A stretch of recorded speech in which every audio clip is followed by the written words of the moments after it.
Pemirsa, seorang perantau asal Amfuang Selatan, Nusa Tenggara Timur kehilangan daun telinga usai digigit oleh WNA asal Timor Leste.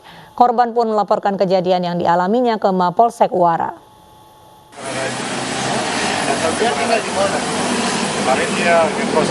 Inilah Nelson Efriadi Baitanu, warga asal Amfuang, Nusa Tenggara Timur yang alami cacat permanen. Pasalnya daun telinga sebelah kirinya putus akibat digigit oleh Aldo, rekan kerjanya sendiri yang tengah mabuk berat. Aldo, warga negara Timor Leste ini tak terima saat korban menagih utang. Pelaku yang mabuk berat mengajak korban bertemu hingga terlibat perseteruan. Setelah dipisahkan warga, korban kemudian berbalik arah untuk meninggalkan lokasi. Namun tak disangka pelaku langsung memeluk korban dari arah belakang dengan menggigit telinga korban hingga putus. Dapat saja digigit, gigitnya masuk langsung tarik. Terus dia gigi itu langsung berapa? Telinga langsung dia muntahkan gitu. Habis itu dia lepas langsung kabur. Dengan bukti visum dan daun telinga, korban akhirnya resmi melaporkan pelaku ke Mapolsek Wara untuk diproses lebih lanjut. Dari Palopo, Sulawesi Selatan, Nasruddin Rubak, Ainis melaporkan.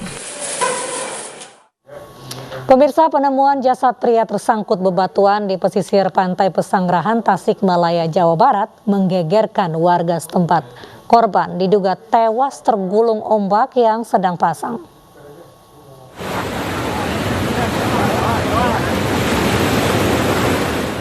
Warga pesisir pantai Pesanggerahan, Kecamatan Cipatujah, Kabupaten Tasikmalaya, Jawa Barat, digemparkan dengan penemuan jasad pria yang tersangkut di bebatuan. Korban diketahui bernama Warso, 65 tahun, warga Desa Rancah, Kabupaten Ciamis. Polisi yang tiba di lokasi langsung mengevakuasi jasad korban dan menggelar olah TKP. Tidak ditemukan tanda-tanda kekerasan pada tubuh korban. Diduga korban tewas akibat terjatuh ke bebatuan di sekitar pantai dan terhempas ombak yang sedang pasang. Lalu setelah dilaksanakan olah TKP, tidak ditemukan tanda-tanda kekerasan tindak pidana. Alhasil disimpulkan sementara korban kecelakaan murni. Pihak keluarga menolak jenazah korban diotopsi. Keluarga langsung memakamkan jasad korban di tempat pemakaman umum tak jauh dari rumah keluarga. Dari Tasikmalaya, Jawa Barat, Asep Juharyono, iNews melaporkan. Seorang ayah di Tebo, Jambi tega memperkosa dua anak kandungnya. Perbuatan itu dilakukan puluhan kali di dalam rumah sendiri saat sang istri sedang tidak berada di rumah. JS pria 41 tahun warga Serai Serumpu, Tebo, Jambi dibekuk tim Sultan Satreskrim Polres Tebo bersama unit Reskrim Polsek Serai Serumpun.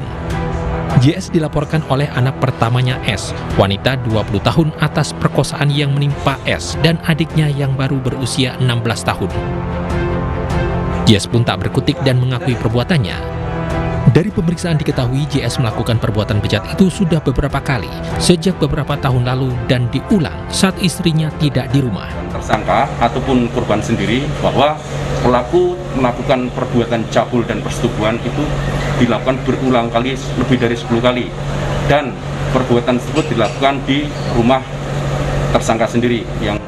Untuk mempertanggungjawabkan perbuatannya, JS dijerat dengan Undang-Undang Perlindungan Anak dengan ancaman hukuman 15 tahun penjara. Dari Kabupaten Tebo, Jambi, Budi Utomo, iNews melaporkan.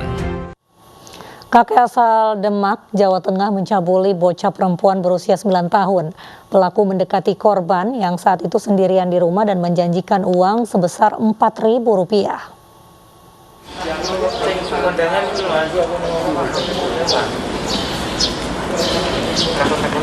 Seorang kakek asal Demak, Jawa Tengah ditangkap karena mencabuli bocah perempuan yang masih tetangganya. Pelaku telah memantau korban selama 1 tahun terakhir. Pelaku beraksi saat ibu korban tidak ada di rumah. Pelaku merayu korban dengan uang Rp4.000 agar tidak menolak saat didekati.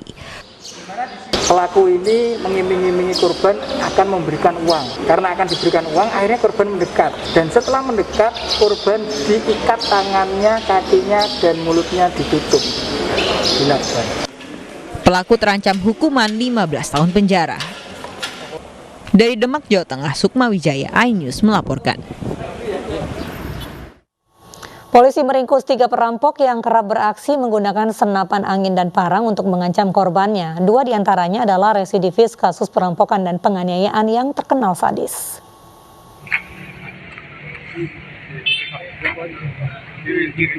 Komplotan begal bersenjata yang kerap beraksi di Kabupaten Langkat, Sumatera Utara ditangkap polisi. Polres Langkat menangkap Edi Putra Bangun dan Edi Putranta Purba yang merupakan residivis kasus perampokan dengan kekerasan serta Yoga Tripanusitepu. Ketiganya ditangkap karena melakukan aksi perampokan sepeda motor dan ponsel di Binjai Utara. Mereka beraksi dengan menodongkan parang dan senapan angin kepada korbannya. Polisi menyita barang bukti berupa 2 sepeda motor, 4 telepon genggam, sebuah mobil, sepucuk senapan angin dan parang. Melakukan aksinya bersama 5 orang dengan menggunakan kendaraan mobil. Setelah melakukan aksinya, mengetahui target korban 2 orang, mengendarai sepeda motor, dari pelaku menghentikan dari korban dengan mengancam dengan menggunakan senapan angin dan parang. Setelah melakukan pengancaman, korban ketakutan, lari, dan sepeda motor 2 ini dibawa oleh pelaku. 3 dari total 5 orang pelaku sudah ditangkap, sementara 2 lainnya masih buron.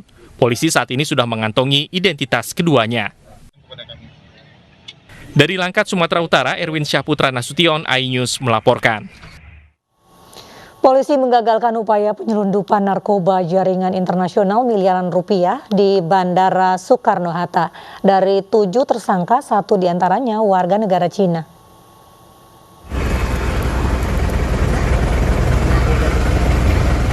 Polisi menggeledah sebuah mobil yang digunakan untuk mengedarkan narkoba.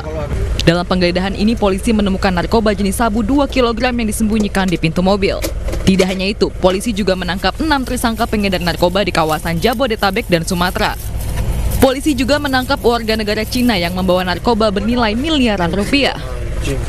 Menurut Kapolresta Bandara Suta Kombes Pol Edwin Haryanja, seluruh tersangka dan barang bukti narkoba ini hasil pengungkapan petugas Satuan Narkoba yang tengah bekerja sama dengan petugas Bea dan Cukai Bandara Suta, yang seluruhnya merupakan jaringan internasional. Kita berhasil menyelamatkan kurang lebih dari 100.000 anak bangsa Indonesia dari pengaruh bahaya narkoba. Kasih Penindakan Bea Cukai Bandara Suta mengatakan setiap barang kiriman melalui jasa titipan akan melewati proses X-ray. Petugas mencurigai isi makanan melainkan berisi ekstasi saat dibongkar petugas. Jadi banyak modus-modus seperti ini sering nih. Dia sembunyikan di dalam filter, exhaust fan apa. Tapi ketika kita X-ray, kita bisa melihat, oh ada image yang beda nih, ada isinya nih. Mungkin teman-teman wartawan juga ngerti, kalau dilihat gambarnya dia ada gelap di bagian ketaminnya itu. Nah begitu kita. Untuk mempertanggungjawabkan perbuatannya, para tersangka dijerat dengan Undang-Undang Nomor 35 Tahun 2009 tentang narkotika dengan ancaman hukuman pidana penjara seumur hidup hingga hukuman mati. Dari Tangerang, Banten, Hasnugara, iNews melaporkan. Sat Narkoba Polres Probolinggo mengamankan pelaku pengedar pil koplo. Dari 6 pelaku, seorang diantaranya adalah seorang wanita. Pil koplo tersebut dijual eceran dengan harga Rp10.000 ke pelajar dengan cara online.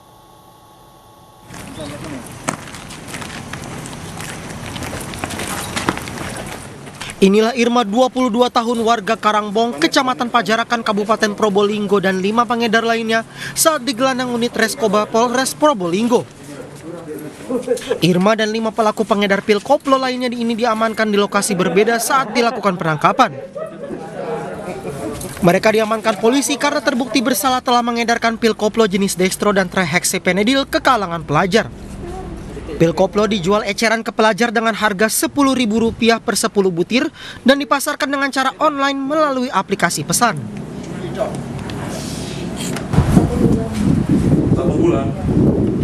Terus apa perannya? Penjual.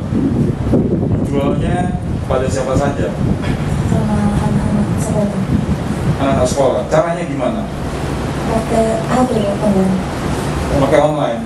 Buka saat ini untuk di wilayah Probolinggo, pada khususnya peredaran obat-obat daftar G ini sangat marak. dan ini sasarannya adalah anak-anak muda di wilayah Probolinggo. Ini menjadi atensi kami bersama dalam rangka. Dari penangkapan semua pelaku, polisi berhasil mengamankan barang bukti puluhan ribu pil koplo. Dari Probolinggo, Jawa Timur, Hana Purwadi, iNews melaporkan. Polisi masih menyelidiki kasus sumbangan fiktif 2 triliun rupiah ke Polda Sumatera Selatan yang diberikan oleh Putri Akiditio Herianti. Mabes Polri sampai menurunkan tim internal memeriksa Kapolda Sumatera Selatan untuk mengusut motif Herianti.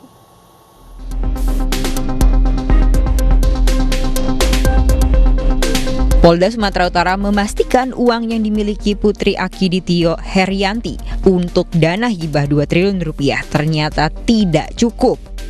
Polisi membuka posko aduan pelayanan sentra untuk warga yang pernah jadi korban penipuan. Kalian terkait dengan nama pemilik rekening, kemudian saldonya, data daripada nasabah, ini merupakan rahasia bank. Jadi tidak bisa diberikan oleh pihak bank kepada pihak kepolisian. Jadi dia hanya menyatakan bahwa saldo tidak cukup pada rekening tersebut. Mabes Polri pun turun tangan dalam kasus hibah 2 triliun rupiah ini. Pihaknya akan menurunkan tim internal untuk melihat kejelasan kasus. Berkaitan dengan Kapolda Sumatera Selatan, ya. Ini dari Mabes Polri sudah menurunkan tim, ya, internal, yaitu dari Irsus Itwasum Mabes Polri dan dari Paminal Divopam Polri.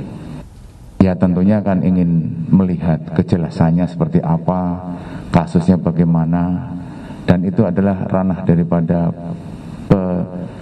klarifikasi internal. Kita tunggu saja hasil daripada kegiatan penyelidikan dan pembahasan internal dari Mabes Polri. Diketahui Kapolda Sumatera Selatan Irjen Eko Indra Heri menerima dana hibah 2 triliun rupiah dari Herianti bersama sejumlah pejabat daerah lainnya pada 26 Juli lalu. Pusat Pelaporan dan Analisis Transaksi Keuangan PPATK mengatakan penerima hibah harus memperhatikan profil pemberi dan calon penerima, apalagi jika diterima pejabat negara. Seandainya sumbangan ini diberikan oleh katakanlah 5 konglomerat terbesar Indonesia, misalnya yang income-nya mungkin setiap tahun itu triliunan. Profilnya meyakinkan ya. Oke, baik. Profilnya sudah clear. Nah, baik, kalau ini kan itu harus menjaga harkat dan martabat pejabat negara dalam hal ini, jangan sampai kemudian misalnya Kapolda kemudian terkena, karena ini kan nanti akan mencemarkan tentu saja nama yang bersangkutan, lembaga kepolisian dan juga pemerintahan secara umum. Diketahui Akiditio adalah pengusaha asal Aceh. Kini polisi mengusut kasus ini dan telah memeriksa 5 saksi dan akan mendalami motif penyumbang hibah 2 triliun rupiah Herianti. Tim Liputan iNews melaporkan. Pemirsa, menepati janjinya pakai bikini mondar-mandir di jalan, DJ Dinar Kendi protes terhadap kebijakan perpanjangan PPKM level 4.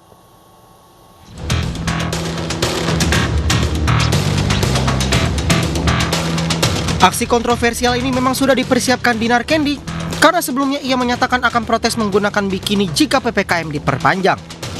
Aksi tolak PPKM yang dilakukan oleh Dinar Miswari atau akrab disapa DJ Dinar Kendi di Jalan Lebak Bulus Raya, Cilandak, Jakarta Selatan menjadi sorotan masyarakat. Selain hanya seorang diri dan berbekal papan yang bertuliskan menolak PPKM, wanita kelahiran Bandung, Jawa Barat ini juga hanya menggunakan bikini. Dari keterangan saksi warga di lokasi diketahui aksi ini dilakukan Dinar pada Selasa kemarin sekitar pukul 2 siang. Aksi ini kemudian dimuat di akun media sosial pribadi milik Dinar, namun saat ini postingan telah dihapus oleh sang pemilik. Rumah saya ngelihat, tahu mana ya, itu kan ada cewek, nggak pakai kayak busana kayak bikini gitu. Kira ini ada acara konten, ada apa gitu. Saya juga kurang tahu sih apa nih. Itu kejadiannya kapan Bang ya? Kemarin sih sekitaran jam 2 ya Bang. Jam 2 siang Bang ya? Hingga saat ini belum ada keterangan resmi dari Dinar Kendi terkait aksi yang diduga kuat mengandung unsur pornografi dan porno aksi. Dari Jakarta, Helmi Sejangbati, iNews melaporkan. Pemirsa, 2 sekolah di Kabupaten Bandung, Jawa Barat diduga menggelar kegiatan belajar tatap muka di tengah PPKM. Kami akan hadirkan informasinya usai jeda berikut.